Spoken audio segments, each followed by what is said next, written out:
Hi, welcome back to another episode of Chris Dyer's Creative Friends, the super awesome podcast show where me, your artist friend Chris Dyer, talks to all his amazing creative friends. Today, I'm in Santa Cruz, California, talking to the mayor, aka Jimbo Phillips, who's an amazing, legendary skateboard artist that I've known for many years. He and his dad have been a great inspiration in my life, and it was an honor to go to his home studio to have a nice conversation. So I hope you will enjoy. Blessings! While the world is burning, got to make amends. Walk on the sunny side with a positive lens. Talks about passion between the women and the men. Chris Dyer and his creative friends, darling. Ooh, ooh, ooh,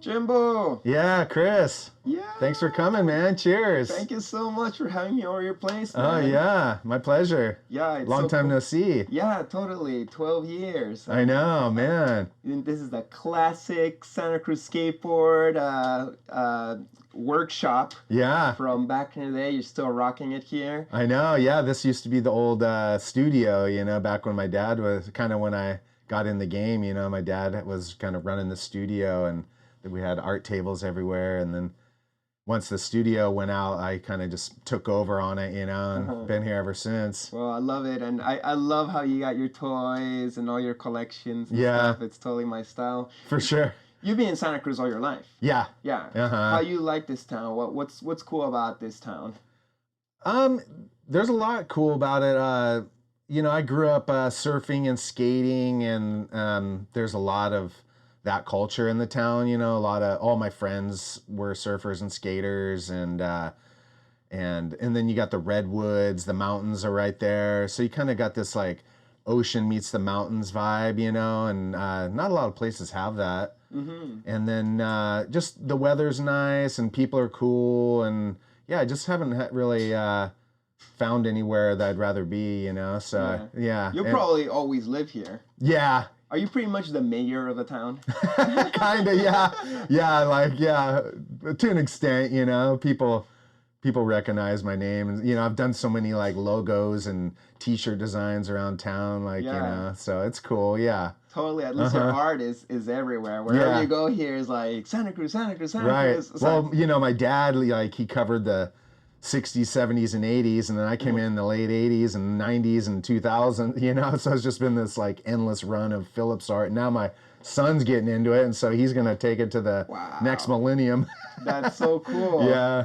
Have you seen the town change much lately? COVID changed everything everywhere. Mm-hmm. What has it been on Santa Cruz? Yeah, Santa Cruz has changed a lot. It's gotten very much more developed. When I was a kid, there was like empty spaces everywhere. We'd cut through fields and stuff, and now it's just, big houses, and especially down by the beach, it used to be really mellow, small houses and really like neighborhood, and then it's kind of gotten built up. Like Silicon Valley, kind of bought up a lot of it and stuff. I mean, it's still a good vibe, but it's just different, it's a little more a lot more money has come into town, and that kind of changes the vibe a little bit, but on some respects it's, some things have gotten improved, that needed improvement. So that's good. They reinforced the cliff.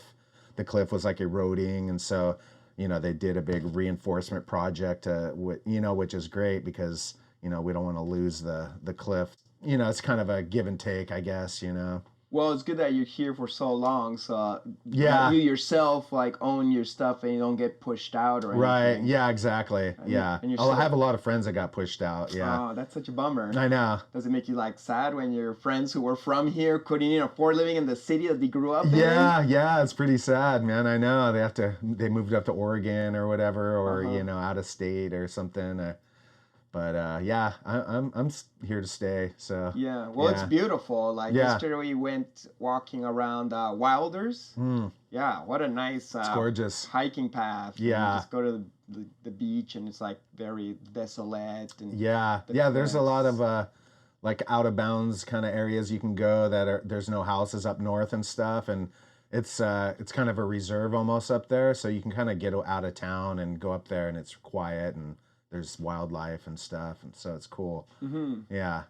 Well, Jimbo, you're like one of the most legendary skate artists of skate history, to me at least. Thank you. Yeah. Oh, to me, that's to my humble opinion.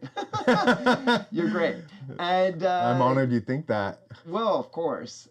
What do you feel is the importance of skate art?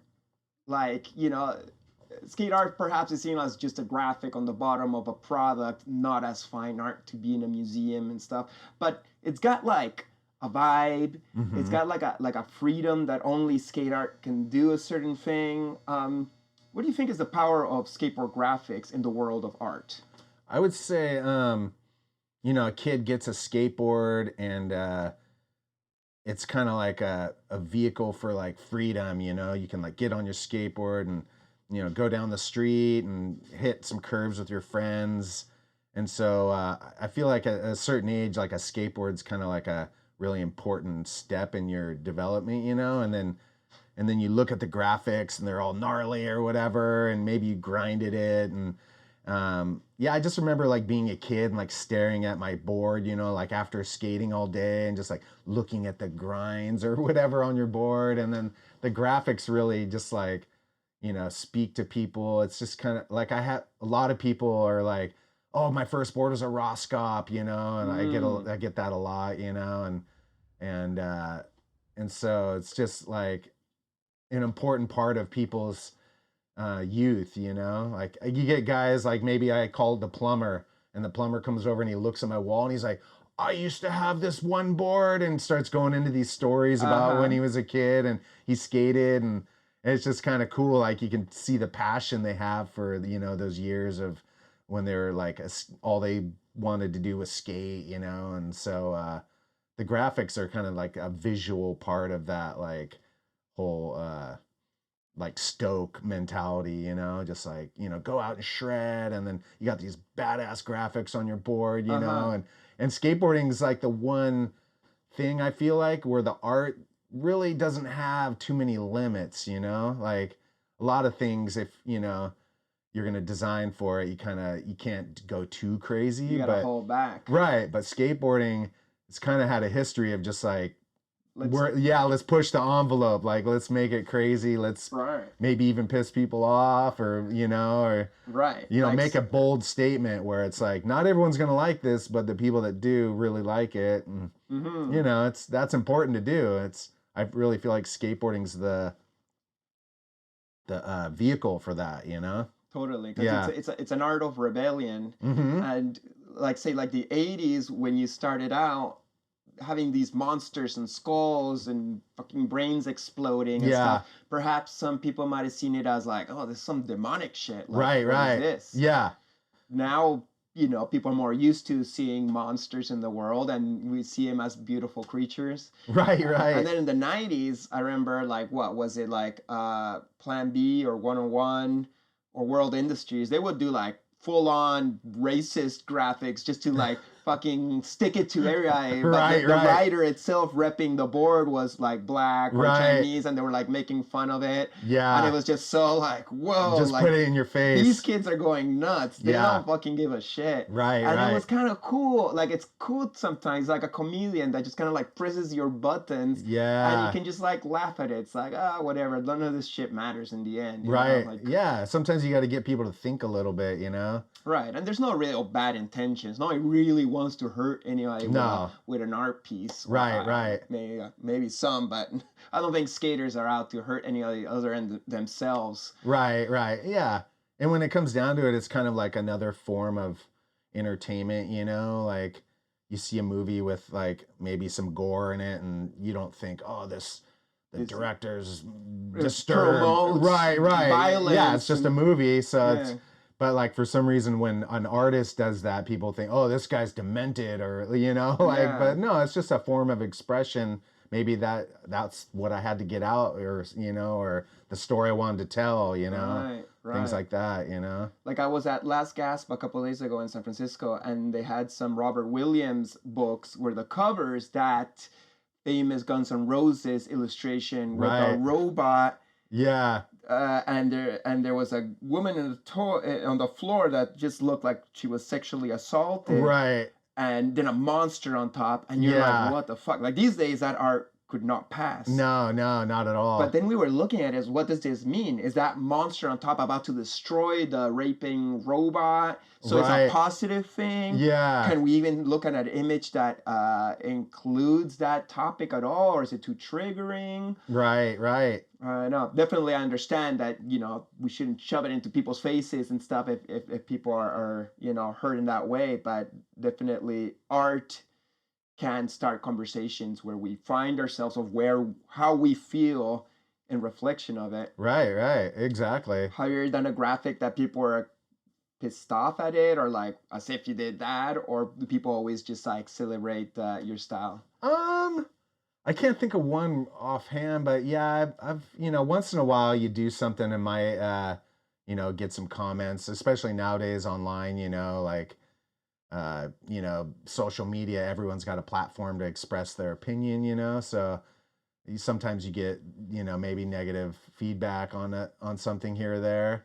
For the most part, it's not too bad, but Does it ever affect you, or like, for example, here we got a really sexy pussy kitten. Right. And maybe some women would be like, that's not realistic. That's not what we women look like most of the time. Right. Yeah. I mean, it happens, Yeah. But I kind of grew up in that era where, things weren't so sensitive, so I just kind of try and like.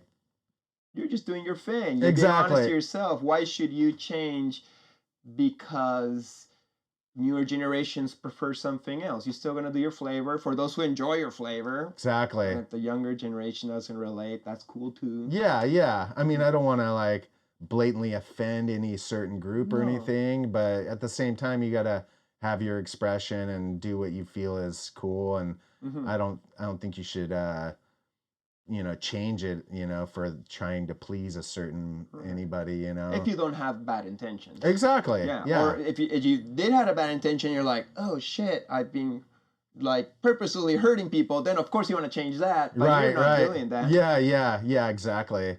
Yeah, I mean, it's gotten a lot more sensitive like in the past couple years, there's definitely more, I feel like, people looking for that stuff, and calling out other artists and other people on it. But at the same time, there's also people that just kind of don't want things to get censored, or changed or watered down to please the masses, because that's kind of goes against what skate art is about in the first place, right? Is like, it's pushing the limits. Yeah, pushing the limits. Yeah. And sometimes, maybe some people get pissed off, but as long as, like you said, it's not hurting anybody, it's like, telling a story. I do appreciate seeing an illustration of a skull exploding a brain. Like, I probably won't see that in real life, and I probably wouldn't want to see it neither. But as an illustration, it's beautiful. Exactly. Just the colors alone. Right, like those pinks and those blues. Yeah, exactly. I know. I always thought like everyone has a skull in them, so it's like some people look at it offensive or like death or something, but it's also just kind of part of human anatomy. It's kind of who we are, you know. So it's not necessarily like death and evil. I don't think so. Yeah. I mean, skulls are very like acceptable now, but there are still people that like, pirates. Yeah, or you guys are. Yeah, I mean, I'm sure you get that stuff. You do a public, art thing where the general public comes, and sometimes there's people that just. Oh, I don't get it, Well, there's so many kinds of people. Like for me, it's like, what? This is negative? As a kid, when I first would get magazines in Peru, like this is like me being 8 years old. No, 6 years old, 1987, Mm-hmm. 87, 88. You'd start getting some Santa Cruz on magazines first, and then eventually the boards were arriving because there was Right. no importation in Peru. Oh yeah. And I was like, what the fuck is these crazy psychedelic monsters? Yeah. This is the best. I Mhm. don't know where it is coming from, but I love it. Yeah. And I want to do this now. Exactly. It was like, as a kid, I was like, this is amazing. And Right. The 80s in general were amazing for like imagination. Yeah, they It's just were. really so inspiring. Can I ask you what your age is? These Yes, days? 54. Okay, cool. Yeah. So you're like full on 70s, 80s kid. Yeah, Yeah. exactly. Are, Yeah. Are you still skating? I still skate. Yeah. What kind of skating you like doing? Like transition or some street? Yeah, I like transition. I do like street stuff. I've noticed I've gotten a little less, my body's gotten a little less tolerant of street obstacles, going, hitting off stairs and stuff. But transition's pretty forgiving. Just try and keep my wheels on the ground for the most part. Maybe some grinds or, once in a while, maybe an ollie or something. But yeah, at this point, I'm kind of looking for like longevity, keep doing it and not get hurt, so. Yeah. I mean, I like to get rad, but at the same time, I don't want to get hurt. So Right. I can't, need my drawing hand. Totally. I was talking that with my friend Blake the other day, the guy I'm staying with. He used to be a skater. He isn't skating anymore to honor his body. And I'm Right. like, I maybe should stop skating too, but like I fucking love it and it's part of who I am. And Right. I don't want to like I'm a skateboarder. That's my identity. But also it's like, but I'm a skateboarder since I was like a Yeah. kid and I Yeah. don't want to stop being a skater. I guess I would never stop being a skater, but kind of want to still skate. Yeah. Right? Yeah. I kind of figure if your body still lets you do it, you should do it, Yeah, perhaps. Just maybe using the wrist guards for the hands. Take some protection, maybe a helmet, Mm. I'm not against a little precaution, but How's those knees? oh, they definitely feel it, like some days I'll just wake up some days and like, oh, like I definitely can't skate today. My knee just hurts out of the blue, like for no Yeah. reason. But, sometimes it feels good. I go skate and yeah, I wear wrist guard and yeah, I'm going to keep at it, Nice. Yeah. You're more of a surfer though, no?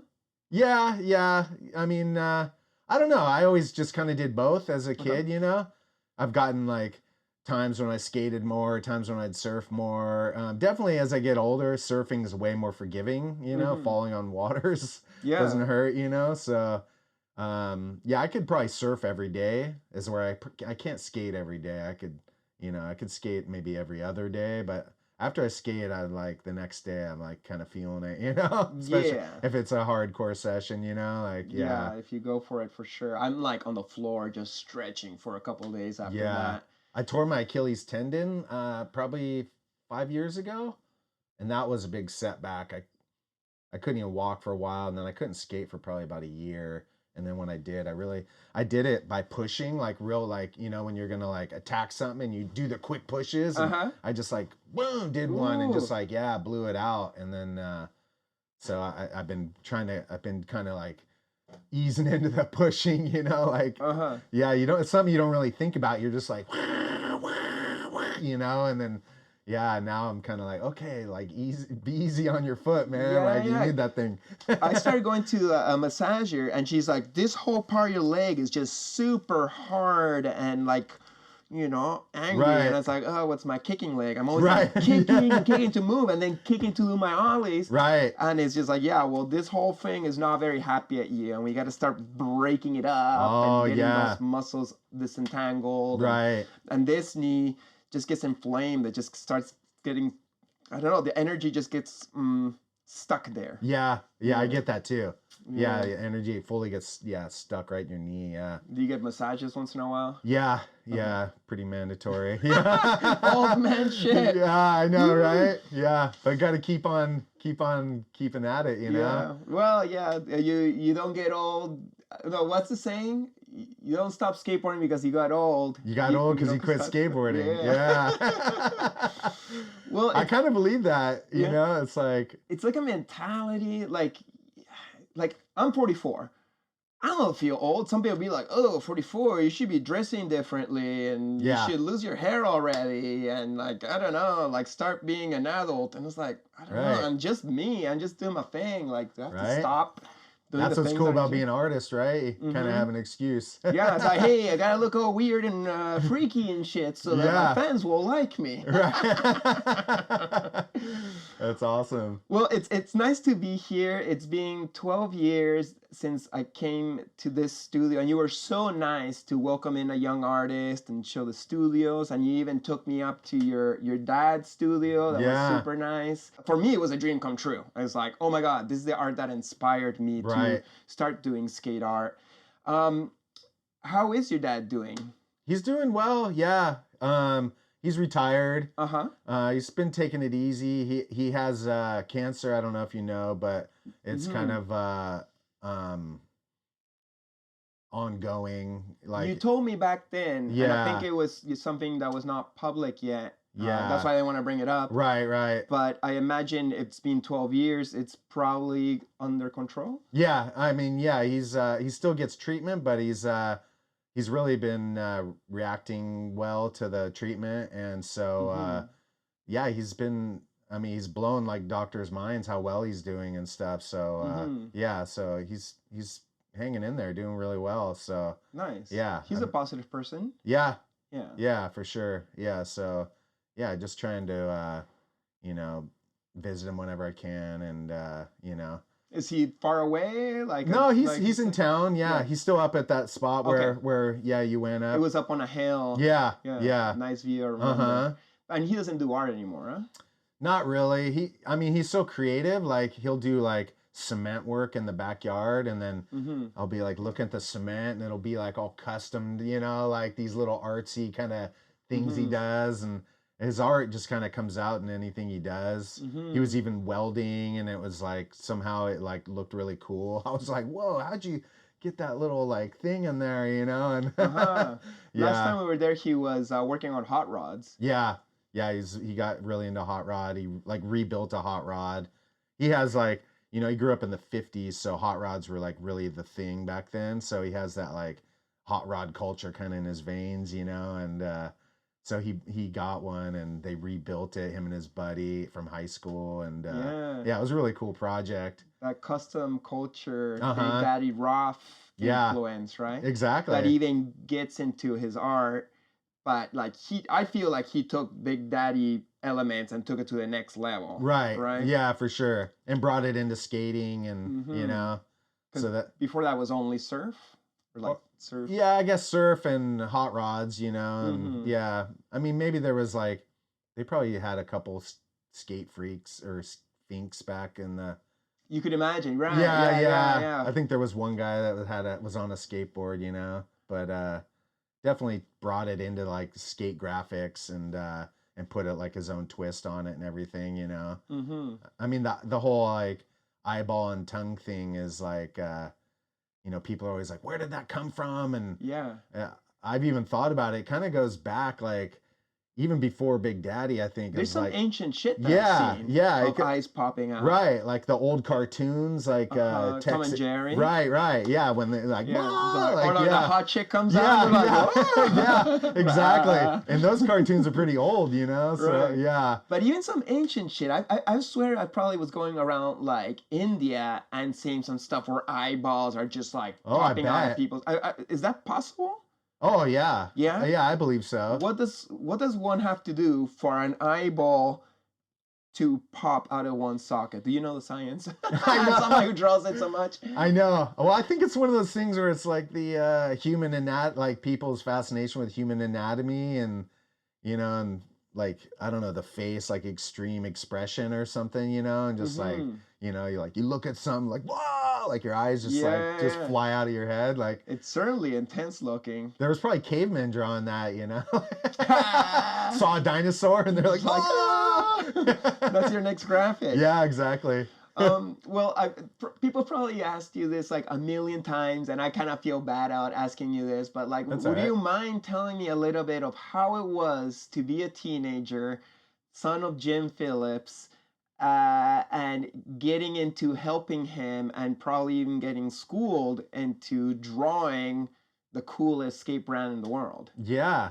I mean, I always drew when I was a kid because you know, I was a 70s, 80s kid, so there was like nothing on TV, there was no internet, you know. So when you were bored, and I didn't have any brothers or sisters, so when I was bored, I was really bored. So, and my dad is an artist, so I'm like, what am I gonna do? I'm gonna draw. So basically every day I was just drawing, you know, just drawing dinosaurs and Star Wars, and like, you know, I was really into like monster movies, so I was always drawing like Dracula or Creature from the Black Lagoon or something. And so my dad would, like, you know, give me little, you know, feedback here and there, and then I'd always be looking at his stuff. And then kind of as the skate stuff kind of started taking off in the 80s, he'd actually like sometimes ask me kind of to get like a teenager's advice, like, what do you think of this? And what do you want to see in a skateboard graphic? Do you have any concept that got in there? I do. I actually I had a blank board I had gotten from NHS, and it was just like a chunk of wood, and so I drew this like big face on it, and I was like, Dad, check this out. And he's like, oh, that's cool. And then I go to school, and then I come back like the next day, and he's like, check out this one. He shows me like the Rob face. Oh. Yeah. So you pretty much invented the Rob. I kind of inspired him to like draw that. Yeah. So I was like, Nice. oh, that was cool, because I kind of felt like I had some like input, you know? And I was like, wow. And that was like a really like kind of boost for my mentality, you know? I was just like, your self-esteem. yeah. I was How like, old were you there? early teens. I think I was like 13, 14 maybe. Yeah, like 80. I don't know if I ever told you this, but you know, once again, because we couldn't get skateboard graphics in Peru so easily, my brother was probably like 7 years old, and he wanted a gringo skateboard, but we couldn't get him a Roskopp. So my dad grabbed like a piece of just flat wood, carved it out, and my cousin and me drew a Roskopp Face board, like rad. imitation, and just stuck a couple like weird trucks on it. I'm gonna show you the picture later. It's hilarious. That's awesome. But yeah, and it was like a father-son project with the Roskopp Face. Oh, too. awesome. So wow. Down in Peru, like, you know, 87. You know, so this is the ripples that you guys were doing across the world. And then how great was it that eventually you did Roskopp Face? You want to pull that out? If I pull this out, is it going to fall out? No. Just watch out for those other frames. Yeah. Yeah, just, you know how to do it. Yeah. There we go. This is a crime that this guy's just sitting out there collecting. Yeah, I need to find a place to display them. Would you ever sell this puppy? Oh, man. Or is it too classic? I think it's too classic at this point. So the Roskopp Face, this is what, Roskopp, 9, 10? Well, that was the face is not part of the numbers. Well, there's the main series, you know, the Rob 3, 4, and then the face was like the street board. So then there was only the Face 1 and Face 2. I actually did a Face 3 that's coming out. You're doing a new face? Yeah, there's a new face. Yeah, it's coming out, I think, around Christmas, hopefully. So what's gonna happen to this face? So this face is almost like Rob Roskopp got even more decrepit. His eyeballs now falling out of his face. Right. What's happening on the third one? Is it like already like maggoty? Well, there's already maggots coming out of his nose. Yeah, it's pretty crazy. I was like, how am I gonna outdo that one? You know, so it's got like robotic elements. It's got it's got more insects. It's got like, so it's a whole like flesh and robot kind of connected, like with more skeleton, just more everything. That's so cool. But yeah, that was kind of when I got into doing graphics. Like that was. This is you by yourself. Well, I mean, I kind of piggybacked on my dad's Rob face, right? It was a structure. But I was like, it'd be cool if it was like decaying, you know? And I pitched it to my dad, and he was like, oh yeah, that's a winner, you know? So But you do this by yourself. Yeah. Hands not. I mean, he was art director, so he was like, you know, That he would tell you like, make this nose a little bit more maggoty. Yeah. Oh yeah. I mean, he was a tough art director. Really? He was tough. So how old were you then when you're doing this, for example? I think I was about 19, 20 when I did that. But I started, you know. This is really great drawing for a 19-year-old. Yeah. There's some liquid. I mean, it took me, I think I spent like a month on that thing. Like nowadays I would, you know, be a little more quicker. But at the time, I was just like, you know, every little thing had to be just right, you know, and so took a long time. And so, what would the process be after this? They had to do silk screens. Did they take a picture and then that would put in the silk screen, or is it the thing where they go in with a diamond and they gotta cut? Yeah, we had to cut the layers, the ruby lith layers, so that was like, you know, the big layers, and you couldn't see the colors because it was all just that red. Remember that red ruby lith? Right. So you had to cut the red out, and then you're like, this is green, this is blue, and you almost kind of just had to imagine how it's gonna look until it got printed. And then when you finally saw it printed, that was like the reveal. You're like, oh my God. You know, now you see it on the computer, you like totally have it visualize how it should look, right? You know, but back then it was kind of like supposed to look like this. Maybe you colored one in with the pencils or something, you know, to kind of, this is how it should look, you know, but you never really saw the final thing until the board was printed. What about the pointillism, like all those little dots? Yeah. You had to do that also with the diamond? No, that was just like, well, yeah, we had those back then. We had those little pens you dip, the Croquill pens. Okay. Yeah. Or the X-Acto knife, or. Oh, the X-Acto knife was for the layers. Okay. Yeah, but we did the Croquill pens for the dots. You know, the dip it in the ink and and yeah. So you'd only get like 8 dots until you had to like dip again. So you're like dip. And did the dots make the holes for the silkscreen ink to come through, or? Yeah. Okay. The black would burn through the screen. Gotcha. You're right. And then you would have the layer for the green where they print the green first and then the black would go on top, you know. What a process. Yeah. But also it made it so much more special. Yeah. Like a skate graphic would last like what? A year out in the market, at least a year or for 2 sure. or 3, and then it became a classic. Yeah, skate graphics these days don't become classics. They're out there for a season, exactly, a couple months, maybe even a week if it's popular. Yeah, if it's actually popular, it doesn't last long, and then it's gone. Right, it's just gone quicker. Right, so like it's harder to make a classic. It is. There's kind of not that really that element anymore. You know, that's why those old graphics they have so much lasting power because like. Generations of kids had those same graphics. Now it's like a board comes and goes, like you said, and it just doesn't have that like holding power like they used to have, you know? Right.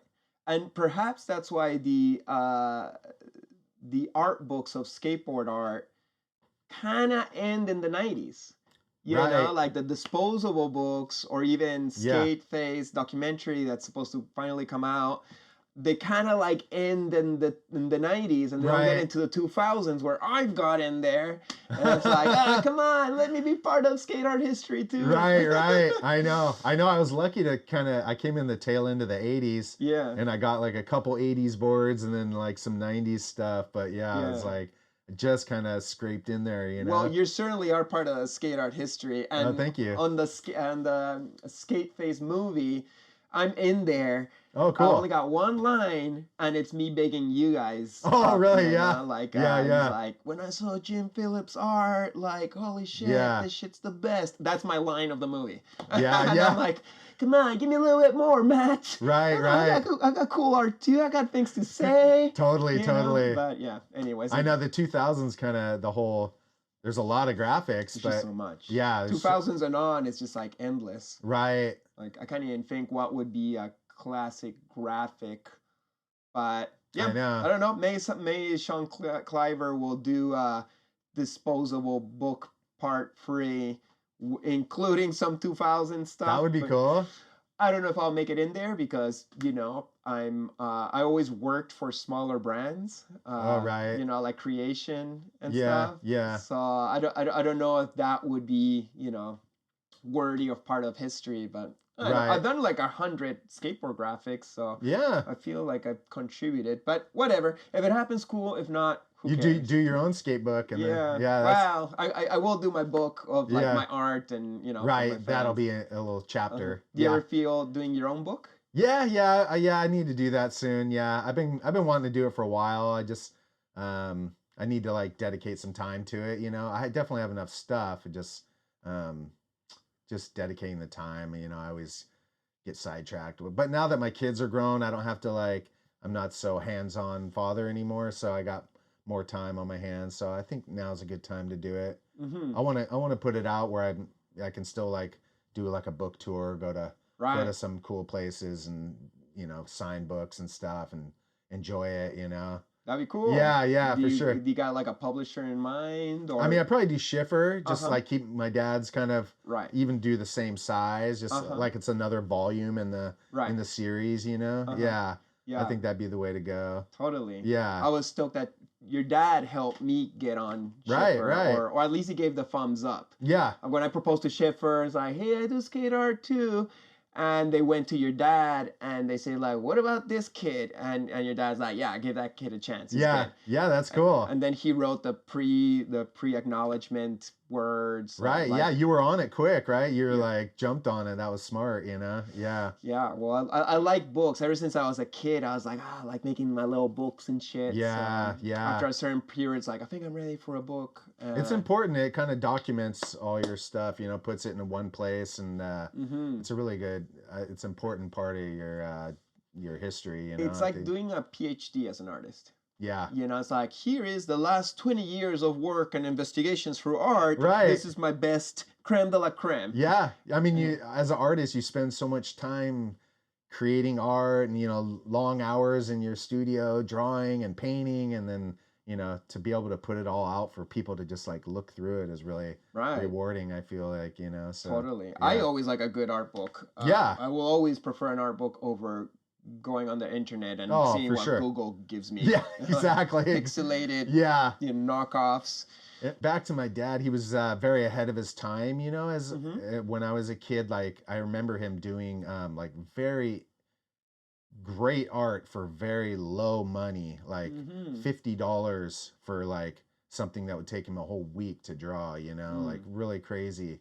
And but he would always just give like 110% regardless, you know, and that was very inspiring when I was a kid. I'd always like kind of watch him and just be like, whoa, like just like, I remember just watching it, like his hand, like as it was like the lines were coming out and stuff, and then, you know, I'd grab a pen over here and be like, yeah, I want to do that too. And I always had it in the back of my head that I wanted to be an artist, but my dad was, you know, he's realistic. He was just like, you should go to school and be a dentist or something, go make some money, you know, like there's no money in this art stuff.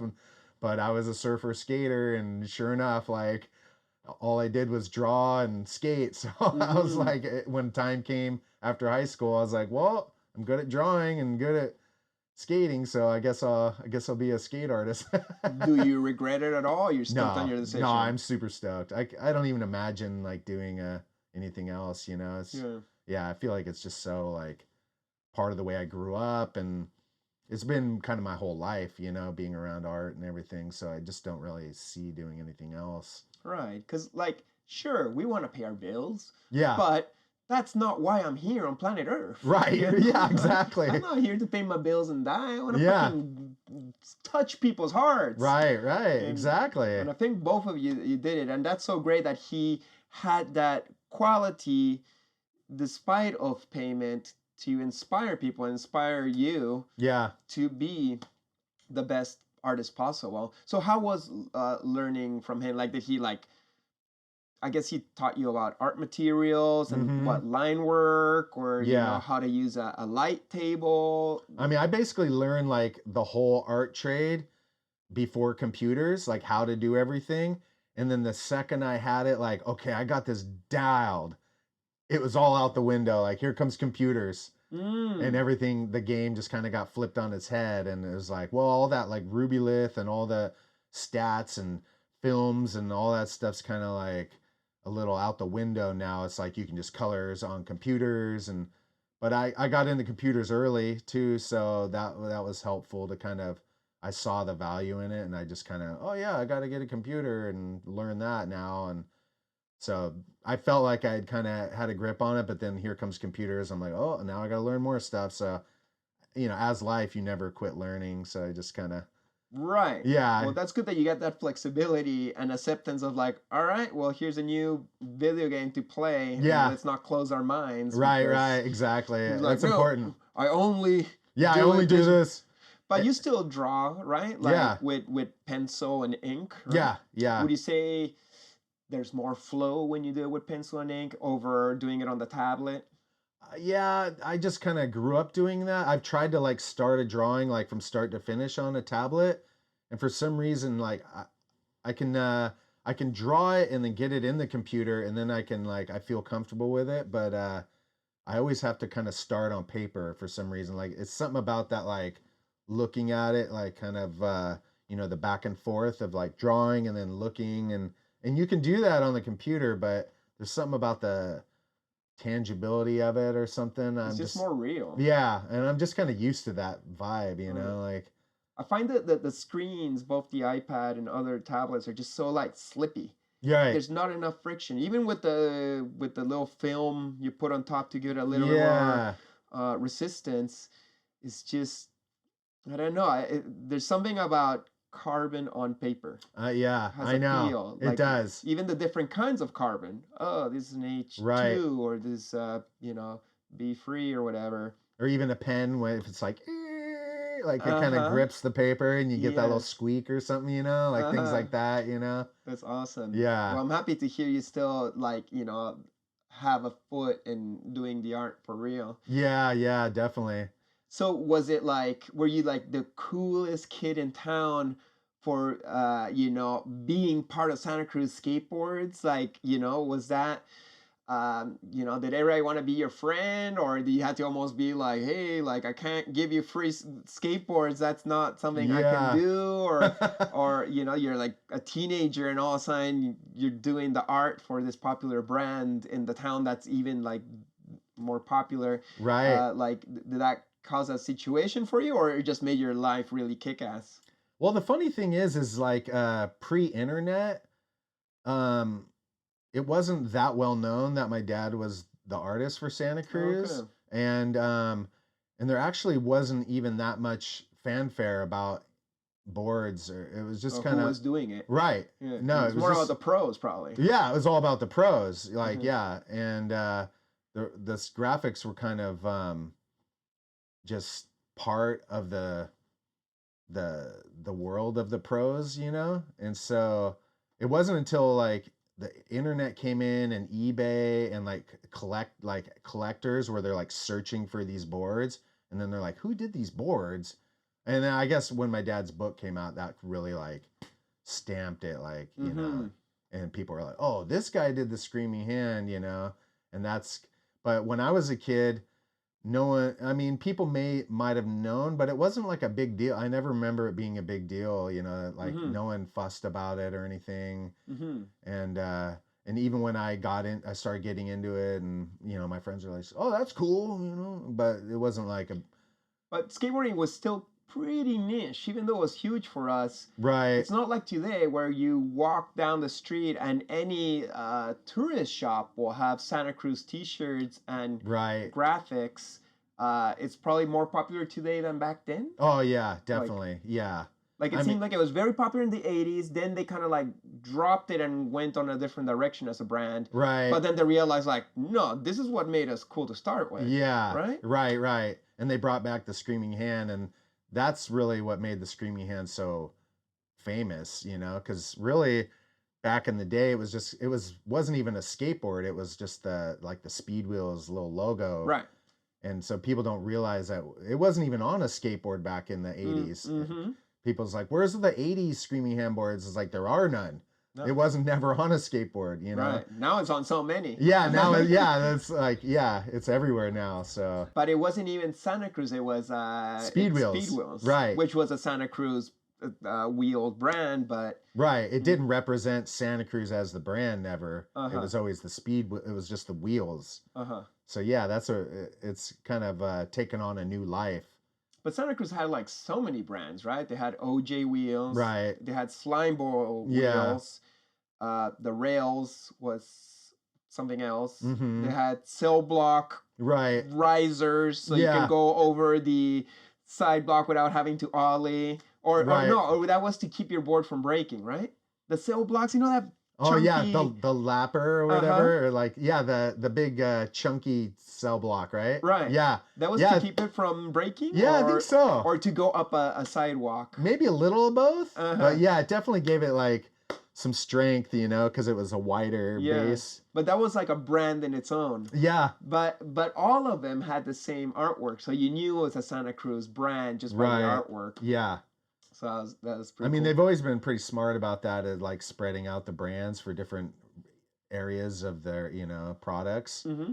because each thing is like marketable and has a whole look to it. And So how does it work with licensing? So I imagine they probably paid your dad back in the day for the usage, and then it was done. But now Yeah. that it's coming back, did they reopen new licensing deal? Yeah. Because they use it so much. yeah, they had to reopen that whole thing. Oh, it's funny because he came out with the Screaming Hand on his book, and before, at that time, there was no Screaming Hand products, which is kind of hard to believe, Mm-hmm. but there was none. Right. And he came out with this book, and people kind of flipped out. They're like, "Oh my God, the Screaming Hand! I love that thing!" Mm-hmm. And so, like a lot of these like Japanese brands and stuff, they were requesting it, and he's like, "Yeah, I mean, the Screaming Hand, you know, it's my thing." So he's kind of like dabbling with it and doing different versions.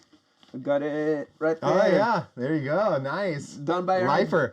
Yeah, done by Eric Dressen too. Oh really? Yeah, Rad. went to LA. It's like, well, if Eric Dressen's going at the Toomey, gotta get some Santa Cruz love. Yeah. Oh, that's awesome, man. Yeah. So then what? He had to go up to Santa Cruz and be like, "You guys want to license it again?" Or did they come to him? Or Yeah, I was think it they, like they a actually complicated thing it was complicated. They actually tried to get him to stop using it. for the book, or he was just putting it on himself. No, I think the book you couldn't stop that, but he was like licensing it to companies. Yeah, like Japanese companies, and he even did that. Remember the pocket pistols? He did a little stint with pocket pistols, and they Right. even did some Screaming Hands kind of Like knock or like versions, Yeah. variations, yeah. Right. And that was kind of when they're like, "Wait a minute, you guys can't do this." And Uh-huh. my dad's like, "Well, I own the Screaming Hand," and they're like, "No, we own it." And then they looked, and they're like, "Oh, actually, we don't own it." Uh-huh. It was like the trademark had run out. Uh-huh. And it automatically goes back to the artist. After how many years? I mean, this is There's a specific contract I imagine you guys had written contracts back then, or was it like a I mean, handshake? it was very handshaky back then. Yeah. Yeah. Well, still today, I'm very handshaking on a lot of my things. Right. But yeah, it was, I mean, things were not as official back then. And so, yeah, things kind of were a little loosey-goosey, and they realized they actually had let it expire. And so it automatically goes back to the artist, and he'd been using it. And so that even like cemented his position as the artist owning it.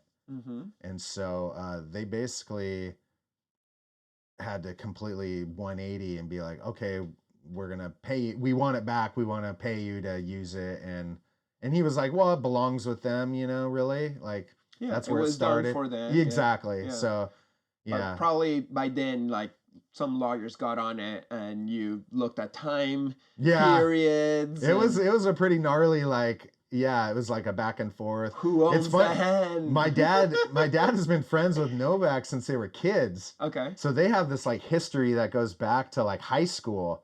And so, yeah, it's pretty crazy. And then so, but they, you know, they have that history. And so I think they were both kind of just like, okay, you know, like they had a meeting of the minds and like, all right, we need to like, let's collaborate. yeah, let's collaborate. Let's yeah. And it's been better, and it's worked out for both parties, and it's, you know, it's where it should be. And so, yeah, I really feel like it ended up in the right zone. And now it's like more than ever. Yeah, it's like bigger than ever. Yeah. Yeah. Well, we went downtown and we went into a store, and it was like slasher. All of the t-shirt colors you could imagine. I was like, which ones I want? Like, so difficult. And It's like pretty wild. all the products, like, wow, it's like more available than ever. Well, of course we are in Santa Cruz, and it's more popular here. Right. But I think Santa Cruz is as big as in the 80s, or Yeah. maybe more, just because now skateboarding is cool for normal people who are not skaters, so they want their Trasher t-shirt, they want their Right. Santa Cruz thing, so Yeah. they can, be cool like us. In the Olympics, that kind of Mhm. cements it into like the analogs of history, like once it's an Olympic sport, it's really just kind of like the whole world goes, oh, okay, skateboarding, yeah, it's legit, as where in the 70s they were like, it's a fad, it's gonna go out like the yo-yo, or whatever they thought, Now the hula hoop is as popular as right. ever. Yeah, exactly. I don't think people are hula hooping anymore. They're like No. twirling it around. Right. Like hit buddy. Yeah, but I mean, a skateboard is like a plank of wood with wheels on it. You can't go wrong with that. I mean, there's so many uses. It's like, that's never going anywhere. It's crazy how skateboarding keeps on getting better and better and better. You'd think there'd be a roof where it's like, how many fucking twirl tricks can you get before you hit that crazy gnarly handrail and another flip trick out? It's like, does it end? Yeah, I keep thinking it's hit like with the mega ramps and stuff. I'm like, okay, they can't go any further than this, but I don't know. I feel like they'll think of something. Right. Well, next will be like hoverboards, and then it'll start all over again. Right? Yeah. I know. Yeah. I've always wanted a hoverboard. Right? Ever since Back to the Future? Yeah. I saw Back to the Future 2, and I was like, I need one of those. Yeah. Whenever it comes out. Oh, it'll happen. Come on, scientists. This is priority. Right? Come on. Fuck all the other bullshit. Give me a hoverboard. Well, then they had those electric boards. Mm-hmm. And I kind of thought someone was going to take the electric board into kind of some crazy realm, but I haven't really seen it. But that's true. Because you could go so quick on an electric, it probably could shoot you out on a ramp to a deadly level. Yeah, exactly. See, that's why I know he's doing it. I know. Yeah. Just into space. Let me ask you, does anybody ever confuse your art with your dad's art, since you come from that style and you've taken it further and you got your own style and your own topics and themes, but the people tell you like, oh, that graphic that you did at points, I could imagine that happens quite a bit. Almost every day. Yeah. Does that trigger you? Do you ever get like, damn, like as much as it was a blessing to be the son of Jim Phillips, sometimes I wish I could check that off so I can just be like myself. Is that something that happens to you? I always kind of like think of it as like a blessing and a curse. Mm-hmm. It's kind of like it really paved the way for me as an artist, because like people want more of that world. But at the same time, especially having the same name, I think if my name was Tom or Tom Phillips, like people wouldn't. The Jimbo part, Jim really and Jimbo. Yeah, it's like very confusing, So it's like, so you got the names, you got the style, and so I get, people don't know if I'm Jimbo or my dad's Jimbo, or where does it stop, where does it end, and so I end up having to explain it quite a bit, and on the internet too, people like, maybe some people think that's my dad's Instagram, or they don't realize there's two artists, they just. Now there's a Jim Phillips Instagram though. Yeah, but it's not his. Okay. Yeah. Because I always want to tag him on stuff, but I can't. Yeah. Sometimes I'll tag you to just at least be like, well, I gotta tag somebody, so I might.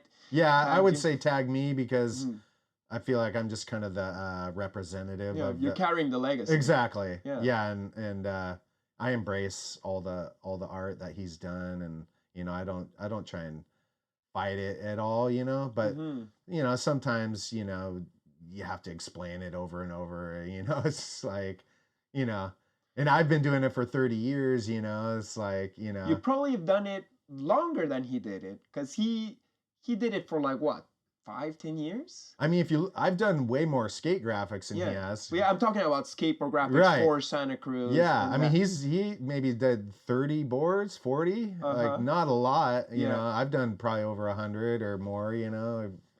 And but like you said, the boards don't last as long, or the graphics don't stay as long. Those Roskopps, that was like. The whole 80s was Roskopp boards, 1, 2, 3, and then the series that just kept it in the limelight even longer, so you really can't go up against that, Right. I could imagine, and this is why I'm asking you. I hope it's not like an uncomfortable question. Oh, you know, no, that not at it's all. Both like, you know, like you don't want to feel competitive with your own dad, but at the same time, it's such an honor to carry this legacy of art that's touching people around the world. Yeah. It's like such Yeah. a weird, awkward position to be, where you really gotta be like comfortable with yourself and what you're offering. That's your individual expression, Right. but done through the general flavor that wasn't even really your dad's. Well, he did it his way, but it also was carrying a Right. tradition of California surf and Oh, for skate sure. vibe. you Yeah, know? Rick Griffin and, you know, comic book artists and Zap Comics and, you know, there's Mhm. all those influences kind of come in and, you know, you put your own twist on it, Mhm. you know, Totally. just like my dad did his own twist on it. And then I kind of take what he did and my influences that I like, punk rock or whatever. And, Mhm. you know, I put my own twist on it and Right. yeah. And now Colby's coming into the scene. Yeah, Yeah. exactly. So and he's- he's got his own, like, he's got like hip hop and like these other influences and, you know, Cool. so yeah. He's So 21 now? yeah, Yeah. yeah. that- So that's- he's been starting to do some things and he's interested in tattoo art too. So he might go into Uh-huh. that realm a little bit. You That'd be know? cool. Yeah. So would he be willing to continue the tradition and carry the general style but give it his own twist? I think so. Or is he going to go like some other variation? I mean, I think he'd definitely like embrace it to partially, but yeah, he has like this kind of like he's really good at realism, Mm-hmm. which was never my thing, you know, but he's like really good at like looking at something and drawing it, and he can do like photographic like kind of face drawings and stuff, which is pretty cool. So which is good for tattooing, right? If you got to do a portrait or something. So yeah, I think he'll take kind of the general influence and put his own stamp on it, you know? That's cool. Yeah. So I can't believe he's like, what, 21 you said? Yeah. Yeah. I know. Last time I came here, he was 11 years old. Yeah, he was like a little kid, I know. Yeah, totally. Already skating, but Yeah. And when we're at your dad's, your dad grabbed my sketchbook and he drew a little slasher, and then you like, oh, let me hit it up, and you drew Yeah. a wave, and then Colby drew like a flying eyeball with veins coming out of it. Yeah. And I was like, fuck yeah, I got the first freeway generational collabo. Yeah, you guys- I remember that. That was cool. Yeah, and it's pretty big, right? It's just my sketchbook. Okay. It's like a little page. Yeah, and- yeah. Did you guys ever do another collabo between all three of you? Yeah, I wanted to do kind of like an official one, like a board release or something. We haven't like done that yet. We've done some drawings and stuff like that, like sketchbooks, but I would like to do like an official like 3-generation like, you know, skateboard release would be really cool, you know? Right, and it Yeah. also gives him a chance to kind of like get his foot in the door. Exactly. Has he done any graphics for Santa Cruz? No, he hasn't. Yeah. Mhm. So I was hoping that was kind of going to be his in. My dad's a little, you know, he's retired, so he's a little resistant towards it. So I'm trying to like talk yeah. him into it, you know, come on Yeah. down. Yeah, do a little drawing. Yeah, exactly. He just doesn't want to draw at all? I mean, he actually did something recently. He just like, I don't know, it's like the concentration's so intense, you know, like He got a little bit burnt out from it. huh? yeah, he did. Yeah. He burned out a bit on it, yeah. And part of that is his resistance to like I just feel like it's not a relaxing place for him as much, you know? It's kind of Yeah, what an interesting thing. But at the same time, like as humans, we live such a long life. Like, say, I always want to paint or do art, but maybe I don't always want to do the same style or the same medium. Or, right. you know, perhaps switching it up is healthy, For and sure. letting some things in the past is good.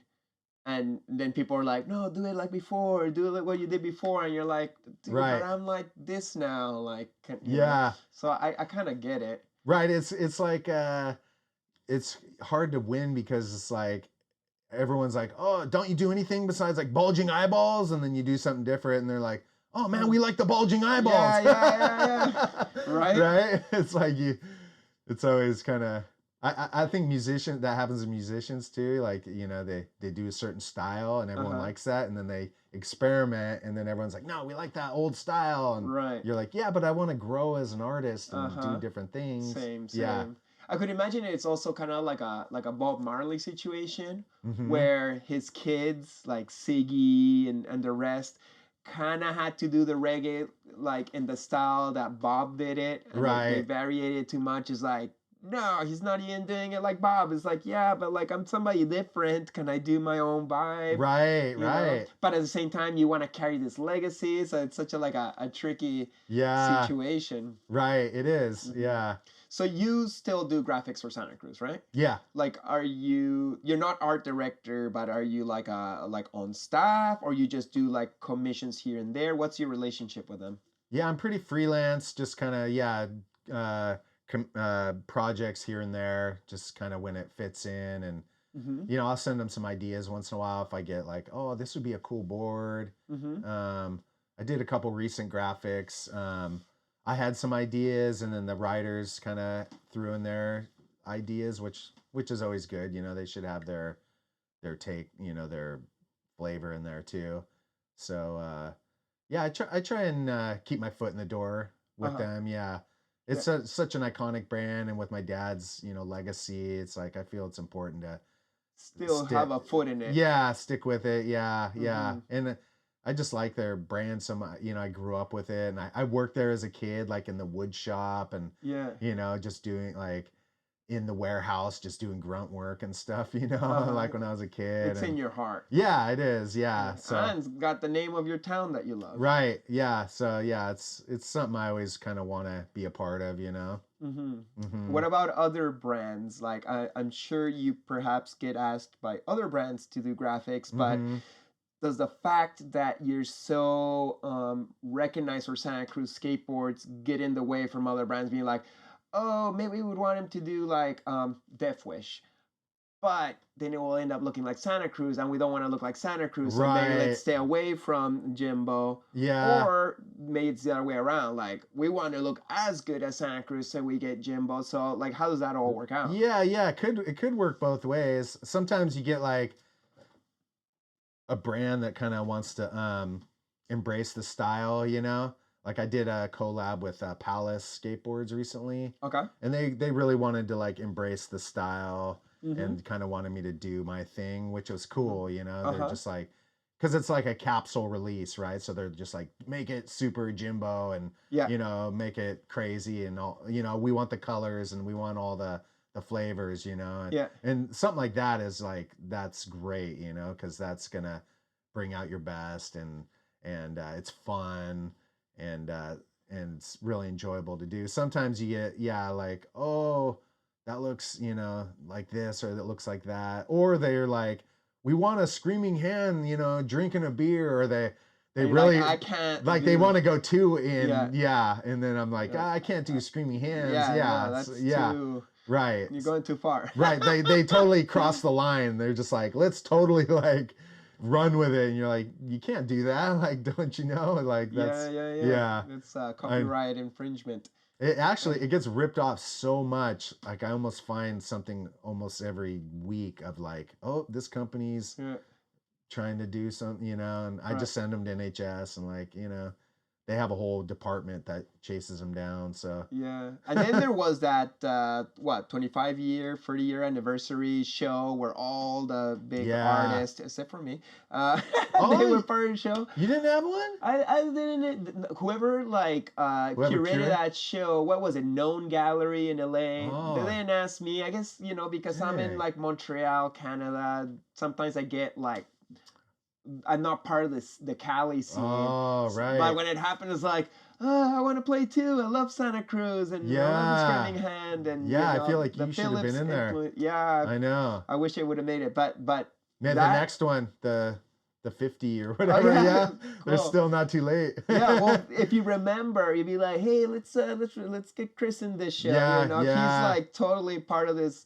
I feel like, because of my influence from you guys, I'm part of, to some degree, that stylistic legacy. Yeah, for sure. Like I'm visionary art and street art and whatever, but I'll still throw in, Yeah.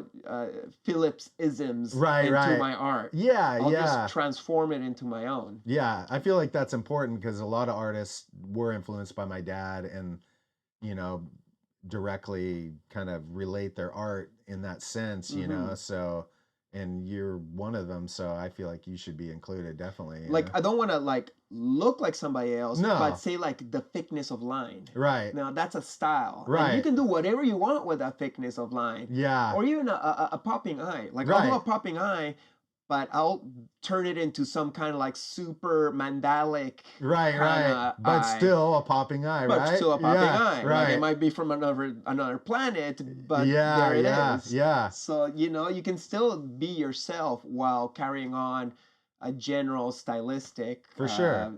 That I really appreciate from you guys. Yeah, yeah, that's so cool. I mean, I love to see my dad's influence across the art spectrum, you know. It's like artists all the time, you know, pop up, and even my art's starting to seep into other, you know, artists. I'm like, that looks kind of familiar right there. Like, you know, little things, you know, like pop up. And does that make you feel good, or you're like, don't step on my vibes?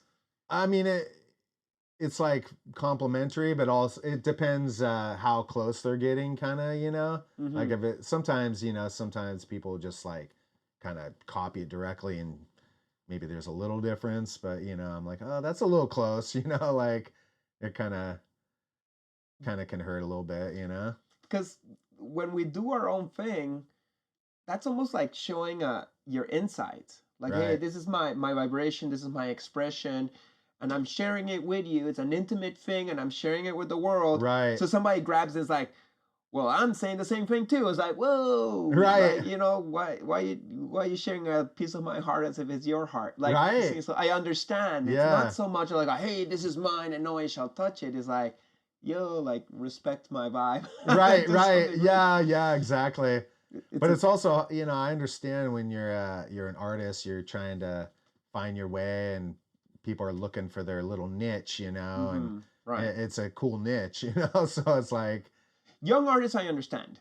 Right. When it's a young artist that's learning how to do art and they copy your art, it's like, that's great. I love that. Totally. I could, you know, I'll share their art. Like, oh yeah, look at this little kid screaming in. It's awesome, you know. And right. As I said, my brother and me and my cousin did a version of the Roskopp Face. It wasn't a ripoff. It's like, oh, we want to be like them, and this is how we're learning. Then, but eventually you have to take it to your own realm, you know. Right. I used to draw lots like pus head styles. Oh, right. But I was in college, and I was like, wow, I love that line work. I like those dots, those themes. I see a lot of pus head styles. Yeah. But you can't keep on going looking like pus head and wanting to be an artist of your own. Because you always get that tag. Right. Yeah. Like, oh, this is like this guy. It's like, no, I want to be me. It's like, well, be you then. Yeah, you know? exactly. And that's this favor that artists are doing when they go too close to an artist for too soon. Like once you become popular and you got a following, you got to fly with your own wings. Yeah, I know, and I even get that. You know, like people might think I ripped my dad off or something, but I feel like I was so raised under that wing. You know, it's just kind of that's how I draw. It's kind of like a development. You know. Yeah. I wouldn't say no. Like there's say the line work. That's a stylistic, technical way of doing things. Right. But you got your own thing for sure. Yeah. And your own topics and your own characters. And there's so many characters of your dad that you don't touch. Right. Like you don't touch the Kendall destroy the world guy or you know, or perhaps if you do a Roskopp, you will take it into and you do it purposefully, like, okay, I'm taking this and going there. Right. I mean, if it's like for a Santa Cruz board, you know, and they're asking. Yeah, then you kind of have to like embrace that, you know. And I feel like if anyone's gonna do it, it should be me, you know. So totally. It's like I'm the bloodline, you know, like totally. Well, because you helped create that in you. I mean, it's like if your dad was a plumber and he teach you how to, you know, be a plumber, you would plumb like your dad, you know. So I kind of feel like it's like it's inevitable. Yeah, it's inevitable, right? I actually did a couple of graphics for Santa Cruz once, And in general, even though I said I got an influence uh, from your dad and you and certain stylistic aspects, I try to not go so close that would people would notice and be like, oh, that looks like them. You Right, know, like I right, try right. to like still carry certain things, but I also far Yeah. enough that oh, that's still a Chris. Right. But when I got hired by Santa Cruz, then I was like, well, this is my Yeah. chance to really go Right, in there right. and create a psychedelic monster that's Yeah. really Santa Cruz. Totally. So those graphics, that perhaps you might have seen or I can show you later, then I went into that with that Yeah. full-on flavor like you Yeah, guys. yeah. Didn't you do like a kind of a Roskopp Face kind of thing? I did a or longboard that was very Roskopp, exploding but on eyes, your monstrous. style. It was Yeah. very your style, Yeah, right? but yeah. still with some tribal shamanic Yeah. stuff. And then I did a wizard face. Oh, okay. And it was just like a melting wizard, just like like the beard had faces in it. Oh, and cool. So That's awesome. yeah, definitely wanted to like let myself go wild there. And that's why I want like Santa Cruz to give me another chance for like another graphic whenever they come on, Santa Cruz, you know, Yeah. give me another graphic. Maybe not a longboard. Give me like a 80s board. Yeah, yeah. Well, they Old got- school board, right? Right. Yeah. They got so many great artists on there already, so you know. But Yeah. maybe they'll have a hole somewhere. Yeah, yeah. You never know. I find in general that skateboard graphics don't pay so well. Right. And this is your main job. Like, well, I don't know if it's your main job, but like you do a lot of skateboard graphics. Yeah. Do you have a base price when a brand comes to you? It's like, I'll do a graphic, but I can't do it for $100, homie. Like, Right, you know, right. we're not old friends from college. Like, Yeah. I got like a fucking mortgage here. Like, Yeah. how do you manage doing skateboard graphics without like, being affected by that low budget that skateboard companies Right. have? Yeah, I mean, things like skateboard graphics and maybe rock posters, certain things like that, you know, there's a cool fun factor that may be willing to take a little less pay, you know, for creative freedom and cool artistic expression. But I definitely try and keep the bar a little high just because they want to use your name and the style to Right. their benefit. And Right. so for that, you know, you can't just take the same pay that Joe Blow is going to get because, Mhm. you know, we have a legacy and a name that, you know, has been in the industry for a long time. You so pay your dues. yeah, exactly. Yeah. So You're yeah, a lifer, so you gotta kind of like right. get That's paid going to for cost those more. Decades. Yeah. And they're getting a lot out of it just by having, you know, that kind of makes their brand legit or whatever, Right. you know. Your name alone, even if you didn't do a good graphic, which I'm sure you would still do because that's just how you go. Right. But just the fact is like, we got a Jimbo Phillips who, you know, does work for Santa Cruz. It's almost like they're trying to elevate that small brand to the level of Santa Cruz. Right. So that has to come also with a price tag. Exactly. Yeah. So you got to kind of, yeah, you have your like base cut off kind of, you know, like I'll do it for this, but no less, you know. Right. So Cool. Yeah. And that probably also makes it that you don't have to be doing skateboard graphics all day long because right. Right. Yeah. Cause then if you were just doing everybody's board, then it would kind of waters down your impact. You know, you want to pick certain boards that are gonna, you know, reach the right people and hit the market in a certain way. Like, you know, Mhm. you kind of want the whole marketing collab thing behind it and everything, you know. Right. Do you ever tell them like, look, for your price point, I can't give you an original commission graphic that I would do specifically for you, but I got these graphics that I already did. They're kind of old and I use them for other purposes. I will license them to you. Yeah, I've done some stuff like that. Yeah. Mm-hmm. Yeah, just I've been trying to expand my own personal graphic line that I have, and I just kind of have like I do a drawing and sometimes I'll pitch it to somebody like, oh, what do you think of this? But if no one bites it, I'll just kind of keep it for myself and like I'm gonna do this for my own pleasure and maybe a T-shirt or a sticker, and so I've been expanding that graphic line a bit, and sometimes somebody will like, oh, can I license that for such and such, and and that's pretty painless to do, you know? Right. Yeah. It's just like a little extra money for no extra work. Right. Yeah, exactly. So what brands do you license to? I know, for example, our mutual friends from Grassroots, California, Yeah. use your work for a lot of the products. Right. They make the best hats. Right? Yeah. Their hats are like, I was going to use mine today, but Yeah. Paulina directed that it would cover my whole face. Oh, right. So I understand. yeah. When I anytime I wear a Grassroots hat, people were like, "Where can I get that hat?" Like, Right. even they don't know I did it. They're just like, "Where can?" Like they see it at the store or something. Yeah. Right? Like I know. inside art, like embroidery on the bill. They're top notch. Like really nicely. Like Yeah.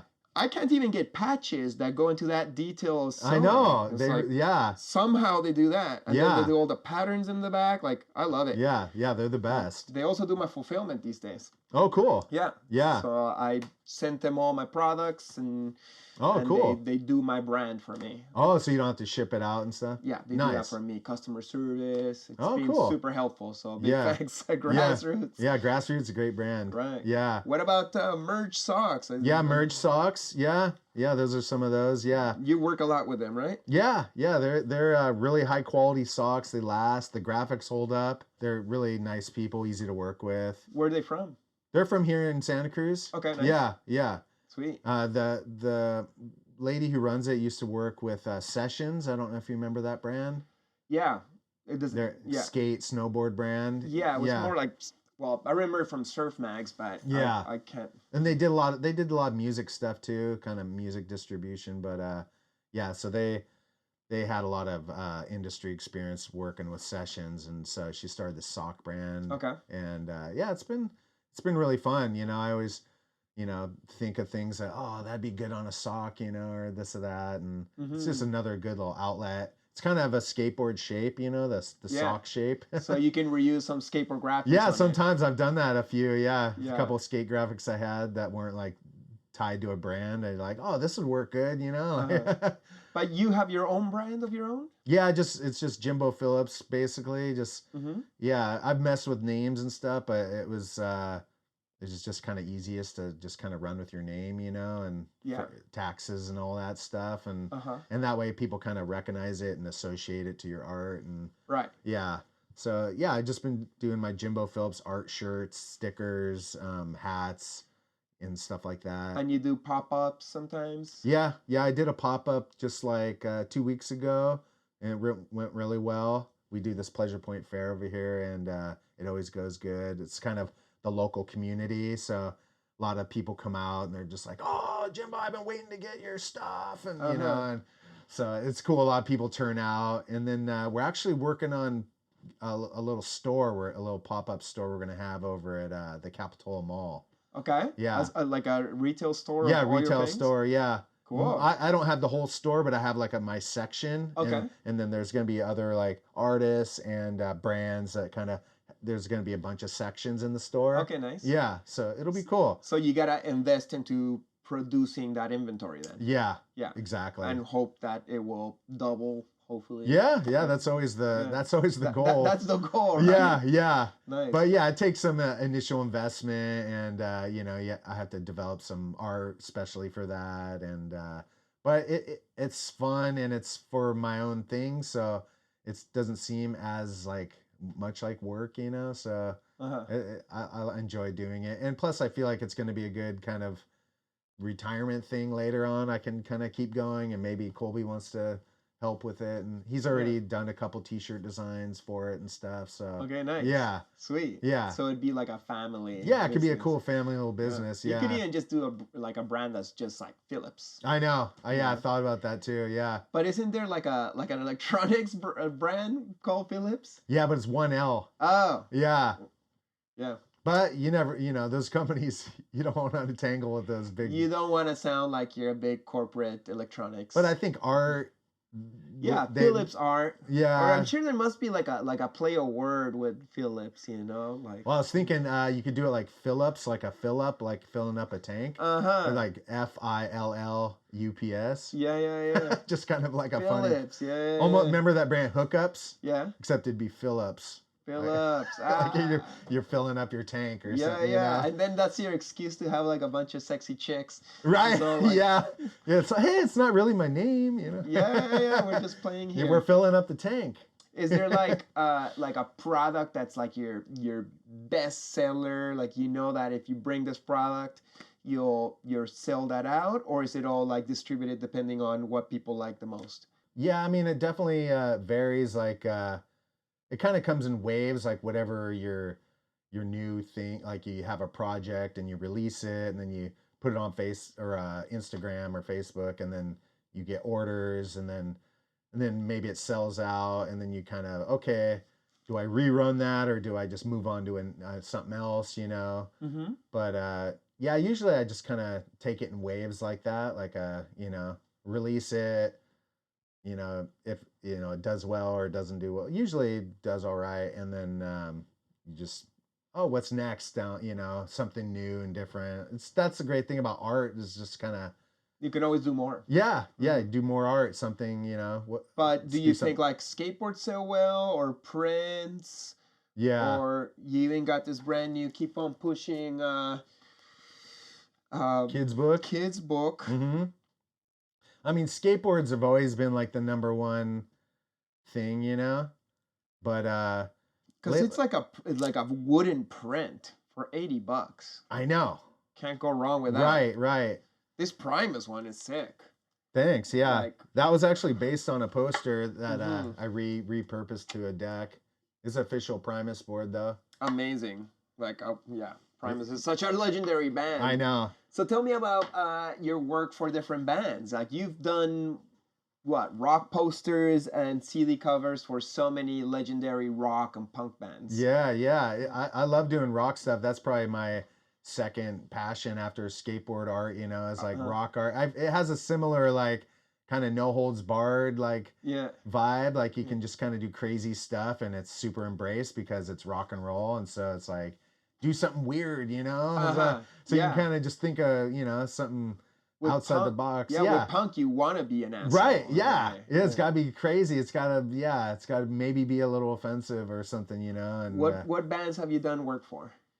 I've done Primus, Pussifer. I did a Metallica poster. Cool. Guns N' Roses. I've done a lot of punk stuff. No Effects. Yeah, I did No Effects 7-inch cover. Oh, that's so cool. Yeah, I did the No Use for a Name, the original album covers back in the 90s. Yeah, that was here. Yeah, that's such a classic. I know. So once again, in Peru, we had these CDs going around. I didn't even know it was like you. Yeah, I know.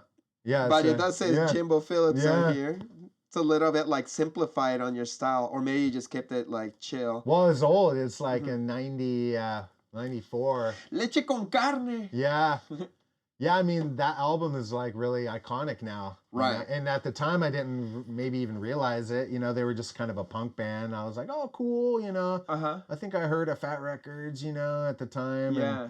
But it was all new, and you know, but now it's like been 30 years and people are like, that album changed my life, you know? And like, you know, when things have that time on top of it, it makes it so much more like important, you know, because people grew up on listening to that album, and they stared at the cover the whole time they were listening to it. And right. So it's just like seeped into their brain. Album covers used to be so crucial back in the day. Yeah. Less now because we're looking at it all on the phone. Yeah. Small little thing. I know. But vinyl's coming back. Yeah. Yeah. Yeah. Cool. So that's a repress, I imagine. Yeah, that was for like the 30-year or 25 maybe. What's that guy doing in the fridge? That's the Biomag. He was like their little mascot. Okay. And then the album was Leche con Carne. So they wanted he's drinking milk and eating meat, you know. That was like it was kind of their concept. Pretty weird. Yeah, it's kind of weird, but yeah, somehow it worked. Yeah. Like when I heard it, I was just kind of like, oh, yeah, I don't know, but Yeah. when it all came together, it really worked, you know? Yeah. That's so cool. Like I love punk, like because Yeah. we're not similar age groups, but not far neither. Not far. Like I grew up in like the 90s where Right. all the surf videos had that Yeah. that, you know, Exactly. that super fast like punk, and you get really like hyped to like go out there and trash. That was huge back then for the 90s films, you know? Right. Yeah. So like all the posters that I was looking on your webpage yesterday was like, what? He's done Pennywise, what? Guttermouth? Holy shit. Like how lucky. Like they just come to you, or Yeah, or sometimes it's like a promoter that kind of has a connection with it, you know, and he'll like call me, and or maybe there's a skate connection, you know, there's like little things like that, like, oh, I used to have a, you know, one of your skateboards or your dad's boards, we wanted you to do a poster, and little connections like that, you know. But it's always cool when you can do a poster for a band that you've been into for a long time, you know. Hell yeah. Yeah. Dude. Like that really, like you get that call and you're just like, you almost do it for free just because you're so like, psyched. Right? Yeah. Wow, Yeah. You're It's so like that. lucky. Yeah, exactly. That's awesome. Man. Yeah. I'm Yeah. I stoked love for you. stuff like that. And nowadays, some bands have a really good thing with posters where that, like Primus, they do each stop on the tour has a different artist. And then they'll do like 250 posters. The artist gets 50. You don't get paid, but you get 50 posters. And then you sell it to your fans. Yeah, you sell to your fans. For like, what, $50 or something? Yeah, 50 to 100, like depending on they do like foil prints, so the foils go for more. Right. So you end up making almost more money selling the prints than you would if you just like charge them to do art. Yeah, these are great. So these are some of the posters? Yeah, they're all like screen printed, 18 by 24. Beautiful. Look at that. Yeah, they're Primus. So you've done a few Primus. Yeah, I've done like 3 Primus. You lucky bastard. Yeah. Now look how sick that is. Yeah, they're awesome. fun. Yeah, Dirty and Heads with Sublime. Yeah, some reggae bands. Oh, I love it. That's got some Grateful Dead vibes. Right. Guns N' Roses. Yeah. Sick. And you sign it at the bottom. Yeah, sign it, number it. Yeah, it makes it all like more collectible. Beautiful. Ooh, look at this one. Yeah, that's a fun one. Pennywise. Yeah, got the pit action. Yeah, that's so sick. Thanks, man. It kind of reminds me of the cover of NoFX. I heard they suck live. Oh, right. That's such a cool cover. Yeah, right? yeah. Like, kind of from the audience perspective, yeah, right? And one's telling the others like, I heard they suck yeah, live. Yeah, that's a good one. And they do kind of suck live, but but also it's just so like punk that you love it. Yeah, I love NoFX. That's for awesome. Sure. Do you get to like meet any of these bands? Yeah. Sometimes, yeah. A lot of times it's like a manager or promoter. You know, like I haven't met Primus in person, but I got to meet Fat Mike, NoFX, and I was pretty good friends with the No Use for a Name guys. Okay. Back in the day, but that was a lot more like grassrootsy, kind of like they were calling me, you know, hey man, do something for our, CD cover. Oh yeah. And then they'd come over and we'd hang out and it was real chill, you know, but now things are a little more like managers call you or whatever. And yeah. Well, everybody's older and everybody like you're protecting yourself from getting taking advantage from others, so you got representatives. Right. Do you ever feel like having a representative yourself, like a manager, or you're like, fuck it, I'll just do it myself? I mean, sometimes I think it would be cool, especially when, sometimes there's like difficult, maybe negotiations. Yeah, or like contract stuff maybe. I don't like doing contract stuff really. I cannot read a contract. Right. So now if you want to hire me, you want to take advantage of me, write me a contract that I can't understand and you got me. Right. I know. Yeah. I know. I mean, to me, if there's a contract that's going to cost a lot more because that's just like more work reading that takes a lot of work reading a contract and trying to understand it or you got to hire a lawyer to decipher it for you and it's almost like, okay, I'll do your job, and if it has a contract you got to pay me an extra G or something. right so, I know it's almost like that. Yeah, so yeah. Do you have somebody who helps you in general? My wife helps me. Yeah, she's pretty good at some of that stuff, so I always get her input. She's always looking out for my best interest, and so that helps to have, you know, a different set of eyeballs on things and another opinion. Like, what do you think about this? And she always shoots it straight. So yeah, she's been my biggest helper and supporter over the years for sure. She's always believed in me, and you know, I really don't think I could have done what I've done if it wasn't for her support. You know, so yeah, That's great. props to my wife. What's her Jenny. name? Jenny. Yeah. Phillips? Yeah, she's the best. Yep. Uh-huh. Yeah. That's nice. It's Yeah. great to have a partner who supports you. For sure. Yeah. I appreciate Paulina here. Oh yeah. Keeping it real in the back. Right? Yeah. Yeah. Making sure everything's Two heads are better than one, right? Yeah. Yeah. And you know, like families gotta gang up and push forward together. For sure. You know? Yeah. I get like all about independence and shit, but Right. like, hey, when you're a unit, like let's all, you know, collaborate on the Yeah. same effort. For sure. So you've also done some cannabis industry graphics lately? Yeah, I've done a few of those. Yeah. Now that weed's legal in California. Right. Yeah. It's kind of a cool little market, you know.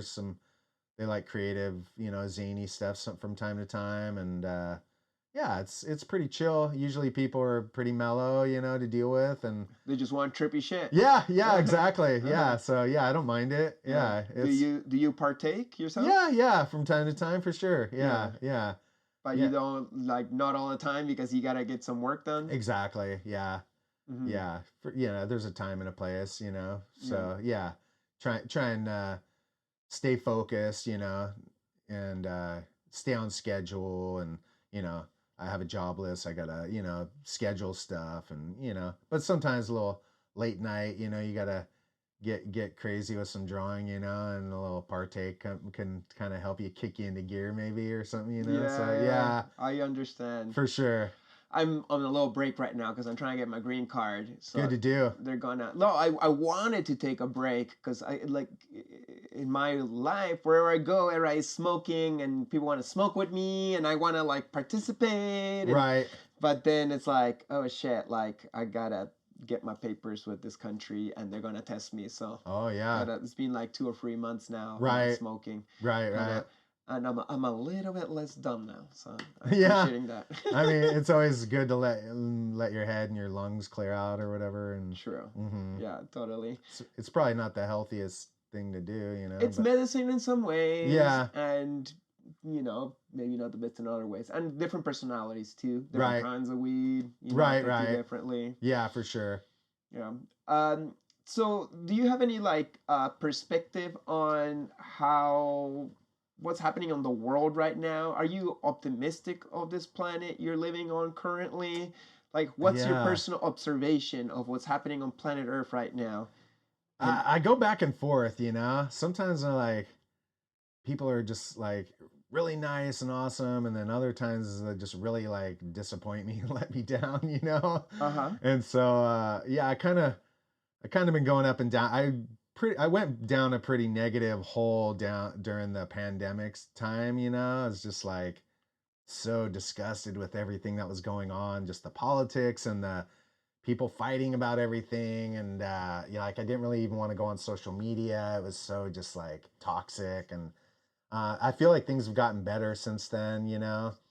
I always try and keep positive, you know. My job helps me, you know, like I don't have to commute and I don't have to, you know, do the rat race or whatever, you know. So I'm lucky in that sense. Yeah.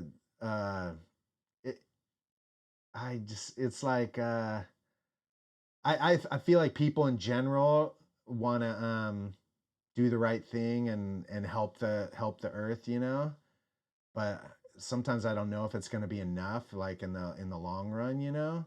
But I'm hoping like there's going to be some kind of like major development that's going to kind of like turn things on its head a bit, you know. I think something could happen. Yeah. Like, yeah, I have faith. it's not even up to us. I think we just gotta believe that something positive could happen, Mhm. and then it will happen. And we don't have to be the one who comes up with the technology to clean the water, Right. or produce free electricity for everybody. Somebody is out there working on it, Right. and I think it's possible. and I'm just an artist, and I'll create Right. art to uplift the vibration in other people that create a general vibration that then creates a world that could have Yeah. that person that creates the technology. Exactly. It's not our job to solve the problems. Right. But if I can do something that's maybe environmental or helping shine light on a cause, I'm always like supportive of that, you know. Mhm. So I like to give back with my art whenever I can, you know. And Right. and You've been working with Seawalls, right? yeah, I did a project with them, and then we did a few little like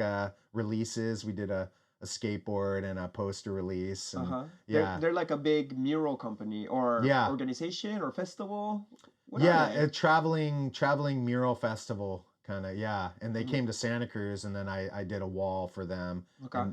and got involved with them, and yeah, it's a great cause, and they spread a lot of positivity and good messages about the ocean and the environment, and so yeah, I like to work with them whenever possible, and things like that, when you can, they want you to do you, but then you're also kind of helping, you know, create awareness. Raise funds Yeah. to clean the beaches. Yeah, because a lot of people just don't know that, you know, like they're just kind of oblivious to the problems that there are, you know, and Even just the sticker that you did, was it you or your dad who did that sticker of don't throw oh yeah, the trash on pack your the-" trash. Yeah, it's Yeah. my dad's. Yeah, Okay, cool. and that's been around since the '80s. Yeah, Uh-huh. and yeah, it's still around. I and- saw it on the pier. Yeah, water. yeah, that's great. And I mean, that was really early, like environmental, like people weren't even. Awareness. Yeah, I mean, maybe there was like Surfrider Foundation, but there wasn't a lot of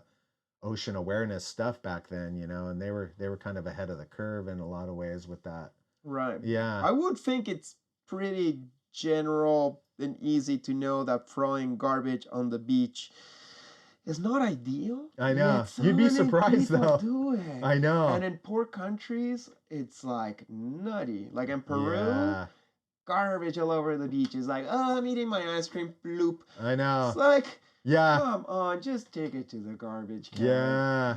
But even like in America, people will throw their garbage out the window. It's like, yeah. what the fuck? I know, it's hard to believe in this day and age people still do that. I know. But hopefully the consciousness of humanity keeps on advancing, so we at least stop doing that. Yeah. I got faith, and I'm happy that you are a positive person too, doing what Yeah. you can. Yeah, for sure. Yeah, I'm always down to help people realize that Right. maybe that's not the best alternative, you know. We can only try. We start, Exactly. we start with good intentions, and we start with in our own life. Yeah. We're not perfect neither. We're Right. consumers of wood and paper and such. Yeah, But I know. It's hard to create products without making some kind of, you know, Footprint. yeah, right? But if at least the artwork can create a happy feeling in somebody, you know, the message doesn't even have to be about environmental consciousness. It's just like, I love this alien, or I love Right. this monster, and I want to live my life, you know, from a higher vibration or Yeah. existence. I think that matters a lot. It does. If it makes you feel good, then you're gonna be happier, and then you're gonna want to help other people maybe feel happier, right? Kind of, Right. it's a ripple effect, right? Like, yeah, it kind of Mhm. spreads, the positive vibes kind of move on from person to person, and you know, someone's nice to you, then maybe you're nice to the next person, and so on, and yeah, Catches on. it does, and it makes Hopefully. you feel good. So it's like, it's a win-win situation, you know? Yeah. Yeah. Well, we're coming to the end of our conversation. Thank you so Cool. much for Oh, making yeah. time. Always for- fun to for talk us. to you, Chris. Yeah, you're such a nice guy, man. Thanks, you too, man. Would you have some final words of wisdom for the people watching this show? Like any maybe young artist or anybody tuning in, would you have some I don't know, recommendations on their path? Yeah. I mean, if you like to draw a lot, you know, draw, you know, everything that you can, just you know, just be stoked on it, and try and find your own little, you know, style in there if you can. If drawing's not your thing, whatever it is you do, music or whatever, like just yeah, really like go for it and spend a lot of time, perfecting your craft. It's kind of what it takes, I think, to break into like an artistic field. Is you just have to put in the time. There's not really any like shortcuts or easy way to do it. You just kind of gotta love it and put a lot of time into it, and then eventually, like, you could be good at it if that's what you want to do. I feel like anyone could be a good artist if they're willing to spend the time and develop the skills. Just like if you want to learn music, you could do it if you just want to spend the time practicing guitar all the time. Just drawing's the same way. Right. Skill you develop, and Totally. yeah. Dreaming is good, but Yeah. you actually could go out there and do the work. Right, exactly. Yeah. You have the dream and then act on the dream. Yeah. Put dreams into action. Exactly. Well, thank you so much, Jimbo. Yeah, man. My pleasure, Chris. Woo! And thank you guys for watching another episode of Chris Dyer's Creative Friends. Make sure to like, subscribe, comment, put the ringing ding bell thingy that I don't even know what it's called. And see you next time. Blessings. That was so fun, man. Yeah. Next episode, the Polish ambassador. I'll do a chill album. I'll do like a 16-bit album. I'll do a world album. I'll do a reggae album. And like, if you listen to these albums and you don't know that it's by me, most people will say it's a different artist if you don't tell them who it is. Mm-hmm. And I think that what's happened is I've gained a really interesting type of fan that's more on board with me for the journey. Mm-hmm. And they're not necessarily on board for a particular style of music. It's like, you don't really know what you're gonna get when you come to one of my shows. So please make sure to subscribe, like, comment, and share. Big thanks, and see you next episode. Peace.